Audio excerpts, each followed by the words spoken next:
Hey, it's Sonatori, and today I wanted to talk about YouTube pranks. Actually, I wanted to complain about YouTube pranks. YouTube pranks have been around for a very long time, and I never understood them. The acting is horrendous, and the types of pranks that are done are disturbing. When one prank starts trending, all other YouTube pranksters create the same type of content. They always start their video with the same exact YouTube mantra. So, as you guys know, I'm gonna be losing my memory today. How did I lose my memory?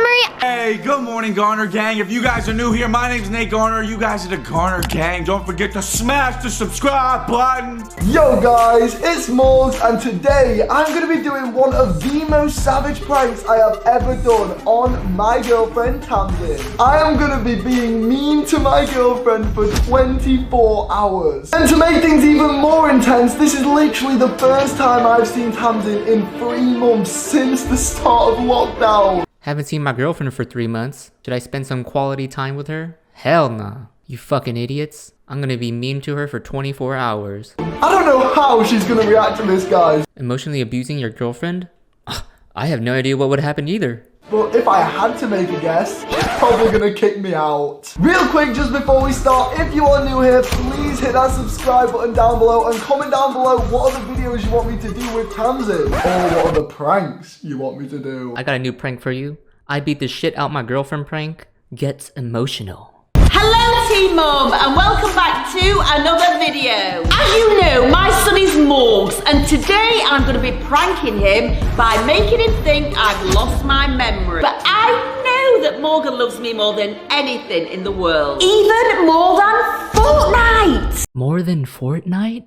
So I can't wait to see how he reacts when he finds out that his mother cannot even remember who he is. My son loves me so much. I'm gonna fake Alzheimer's to make him cry. Now guys, before we begin, I've got a challenge. If I can balance on this Swagway for more than 5 seconds, you have to subscribe to my channel. 5, 4, 3, 2, 1.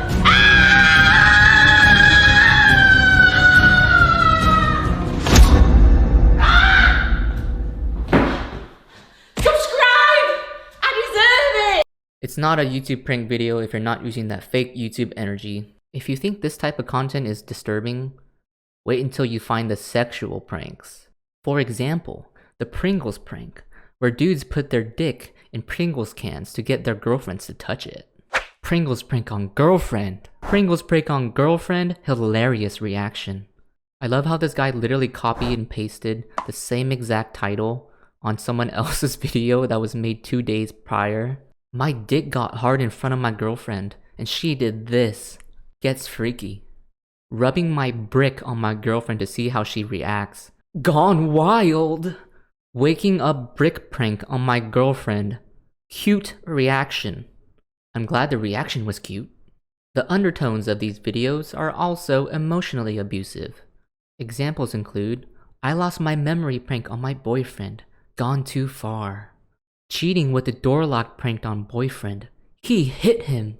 Ignoring my girlfriend for 24 hours. She cried. There's no better content on YouTube than someone emotionally abusing their significant other for views. In all seriousness, I've always wondered why YouTubers make these dog shit videos. I mean, they obviously do well. They get a ton of views. But why don't they ever stop?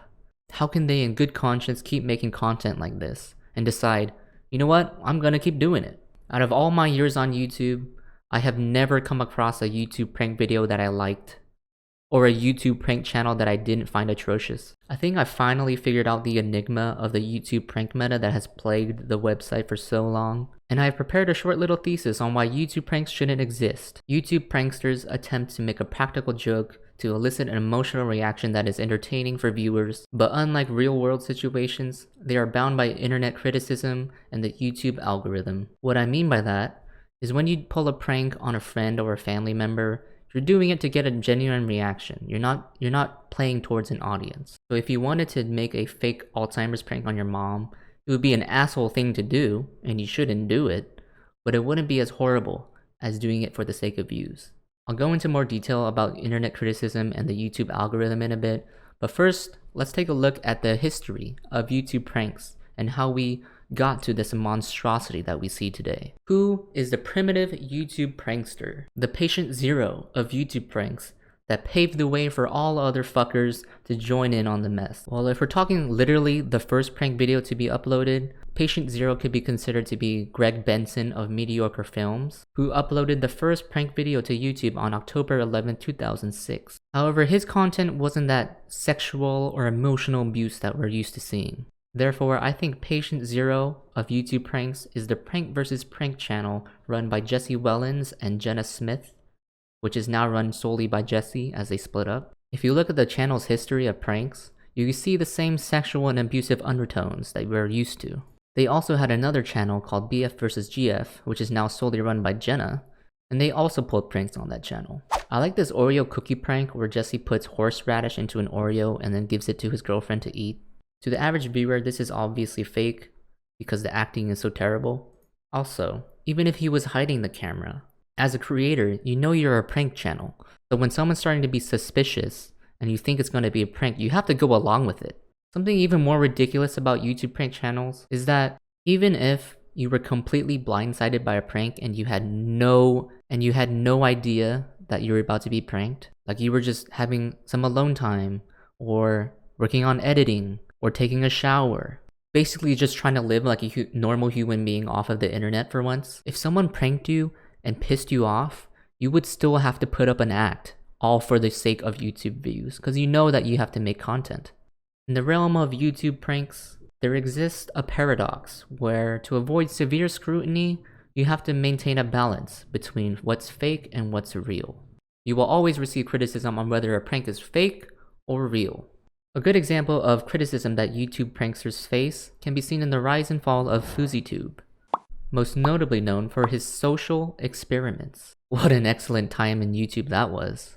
2013 to 2014 was an interesting time in YouTube history. People will pull off really jarring, heinous shit in public and then label it a social experiment. The goal was to show how average people on the street would react to a heinous crime, often showing people doing the right thing, eliciting a positive reaction, and faith being restored in humanity. FouseyTube eventually admitted that all of his pranks and social experiments were fake. Really long video basically saying pranks are fake, social experiments are fake. Here's the blood off my hand, causing an outroar for faking these altruistic instances all for the sake of views. But what if a prank was real? What if a prank was not fake and actors weren't hired? Would that still make a YouTube prank good content?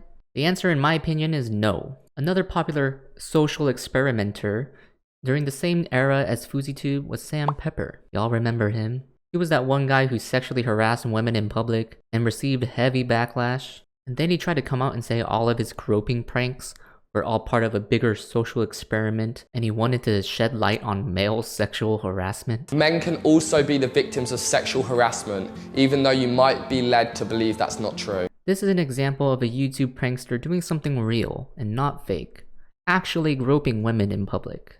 Whether a YouTube prank is fake or real, it's always going to be terrible. The YouTube prank enigma boils down to this. YouTube is like a never-ending marathon.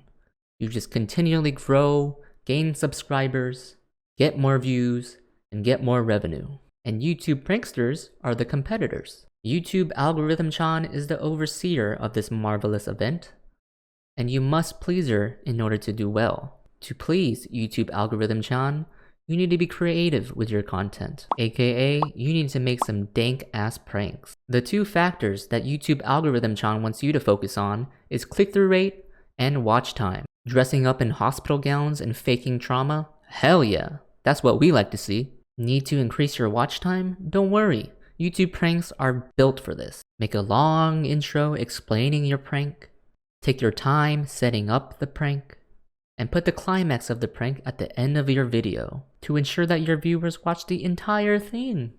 It's a prank! I haven't actually lost my memory! Yay! Mom's back! Mom's back! Yay! Yay! Yay! Maybe even insult your audience for being fooled by this to add a little flavor. You just wasted about 12, 13, 14, 15 minutes of your life. YouTube rewards people that go the extra mile and try to make pranks that seem as real as possible, but not too real. The path to YouTube fame and revenue has deadly areas on the fake side and the real side. You want your YouTube prank to be real enough to get that click-through rate, but fake enough to avoid scrutiny. When your pranks are too real, you end up in situations like Daddy05, the family that pranked their children by blaming them for spilling ink on some carpet and then proceeding to verbally abuse them on camera and film their children crying for real because they were being falsely accused. They would try to see how many views they could get, and we feel like we went from something that wasn't so bad and then we just kept going more and more for the shock factor versus reality and to see what could get more views. And another example of a YouTuber making content that is too real is I'm J Station, the egregious YouTuber that tried to fake his girlfriend's death and made subsequent videos driving to the fake crime scene, trying to convince everyone that he wasn't faking it.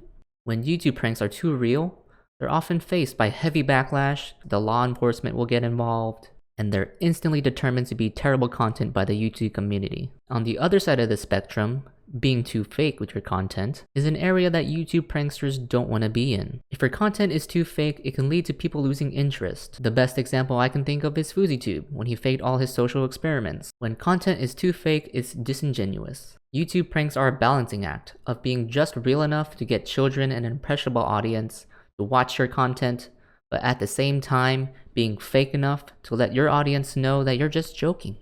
It's just a harmless prank. In other words, YouTube pranks are basically subtle acts of harassment or abuse masked by bad acting. The bad acting that you see in YouTube prank videos is actually vital. Come here! I just got an offer to be a pharmacist in the Defense Force. What? My heart, feel my heart, my gosh. What? Be happy! Babe, what's wrong? I'm dropping a hell of a bombshell on you by telling I'm joining the army, and you're acting all strange. Be happy!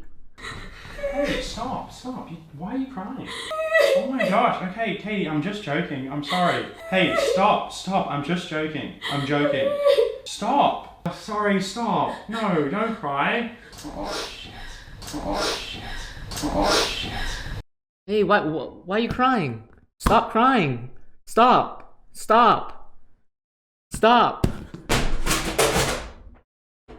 Oh shit. Oh shit. Hey, Mom, me and Martin think it might be best if you came home with us for a little while. Home? I don't have a home.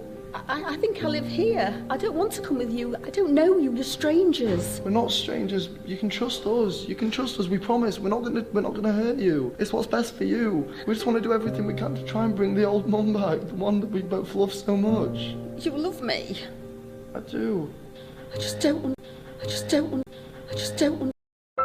want the old mom back. You know, the mom that farms views off of children and makes shit content. I just don't want. Because if there was no bad acting in a YouTube prank video, it would be too real. Imagine if someone on YouTube posted a video of them ignoring their girlfriend for 24 hours, but it seemed real and there was no bad acting. It would literally be a video of someone emotionally abusing another human being. It'd be like a Daddy05 situation or an I'm J Station situation. YouTube pranks are harmful undertones mixed with cringeworthy acting blended together, which is why I think YouTube pranks need to stop. Please stop making them. If you can ignore the uncomfortableness that you get when seeing these prank videos with all these weird sexual and abusive undertones, and you think, why should they stop? They're just jokes. They're just pranks, my man. It's meant for entertainment, for kids and teens, maybe adults. I don't know. I don't think any adult over the age of 18 is watching prank videos. It's good content. We love it. I want to point this out. If you have to embed bad acting into your content to make sure that it's not seen as harassment or abuse, that content is garbage. And I want to mention that there's no silver lining here. No matter how real or how fake you make your content, it's always going to be atrocious. YouTube pranks are horseshit. And if you're thinking of starting a YouTube channel or you have a YouTube channel and you make the occasional prank video, or you're a full-on, blown-out YouTube prank channel, please consider making different content. It's not too late to get out. Anyway, that's my monologue on why I think YouTube pranks shouldn't exist. YouTube pranks are one of the worst types of content you can put on the internet. Alright, bye.